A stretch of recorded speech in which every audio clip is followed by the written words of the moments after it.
When you dream of someone who has passed away, you're stepping into one of the most natural and powerful forms of connection that exists between the physical world and the spirit world.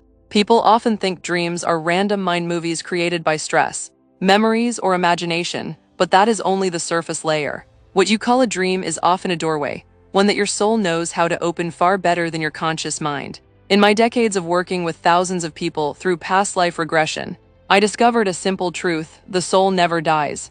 It leaves the body, yes, it transitions, yes, but it does not disappear. And because it continues to exist, it continues to communicate. The dream state is one of the easiest places for that communication to happen. In the physical world, you're limited by time, gravity, responsibilities, emotions, and the constant chatter of the mind. But when you sleep, the conscious mind, the logical, doubting, questioning part, finally shuts off. Once that happens, your soul becomes free. It travels, it remembers, and it connects. It's almost like stepping out of a noisy room and suddenly hearing a quiet whisper. That whisper is the spirit world. When you dream of a loved one who has passed, it is rarely an accident. Spirits don't wander around aimlessly hoping you'll notice them. They are intelligent, aware, loving beings who know exactly how to reach you. The dream state becomes a meeting place, a space between worlds, where communication can happen without fear, without confusion, and without the physical limitations of Earth. Some people tell me, Dolores, I dreamed of my mother, but she didn't speak. Others say, I saw my son who passed away, but he looked younger. And I always tell them the same thing: pay attention to how you felt. Emotions are the language of the soul. When spirits communicate, they don't always need words. They send reassurance, comfort, clarity. They show themselves in the form you need most, not the form they last had. A person who suffered illness near the end may appear young, healthy, radiant. They show themselves this way because that is how they exist now, free from physical limitations, free from pain, free from aging.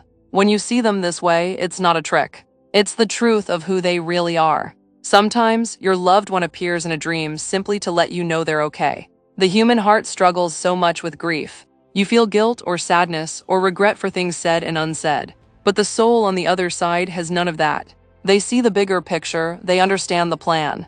They understand your role in their life and their role in yours. When they visit, they're often telling you, let it go, I am at peace, you can be at peace too. Other times they come with purpose, guidance, encouragement, or a message, and yes, sometimes they come because you called them. Not consciously, perhaps, but through emotion. Grief is a powerful magnetic force. Love is even stronger. When your heart aches, your soul sends out a signal. Spirits respond to that signal because the bond of love never breaks, not even in death. People ask me, Dolores, do spirits watch over us all the time? And I tell them, not quite. They have their own journey on the other side. They continue learning, experiencing, evolving, but they do check in. They know when you need comforts. They know when you're struggling. And if the moment is right, if your energy is open, if your heart is ready, they can reach you through a dream. Now here's something important to understand. Not every dream is a visitation. The subconscious mind processes memories, emotions, and unresolved issues. But true spirit dreams have a very different feel. They're clearer, they're brighter. They stay with you longer. You wake up with a sense of peace or awe. Sometimes even tears, but not from sadness. Rather from a deep recognition that the connection was real. Some people tell me these dreams felt more real than reality. And that's because in the higher realms, everything is more real. Earth is the dense version. Spirit is the expanded version. So when you meet a departed loved one in a higher plane during sleep, your soul remembers that clarity. That's why the dream stands out. Another thing you should know, spirits do not visit to frighten you. Fear is a human reaction, not a spiritual intention. If you ever woke from a dream of a loved one feeling scared or uneasy, it's usually because your mind misinterpreted the energy. The spirit world operates from love, understanding, and guidance, not fear. When a loved one appears in your dream, it often means they are reaching out to reassure you that they are safe and evolving beautifully on the other side. It means the bond between your souls is still active. For some people, the dream marks the closing of emotional wounds. For others, it marks a beginning, a new understanding of the afterlife, a deeper awareness of the soul connection. Dreams can also be preparation. Sometimes, a spirit may come to guide you through a difficult period ahead.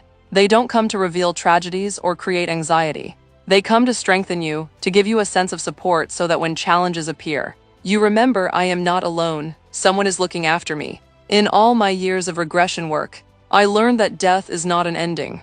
It is a return, a homecoming, and dreams are one of the bridges between that home and the earth plane. So the next time you dream of someone who passed away, don't dismiss it, don't brush it off as random or strange. Instead, hold the moment gently. Reflect on what you felt, what you saw, what energy lingered after waking. Because chances are that person wasn't just in your dream. They were with you, truly with you. And they came because love does not stop at the border of life and death. It continues, it expands, and in your dreams, it reaches you in the clearest way possible.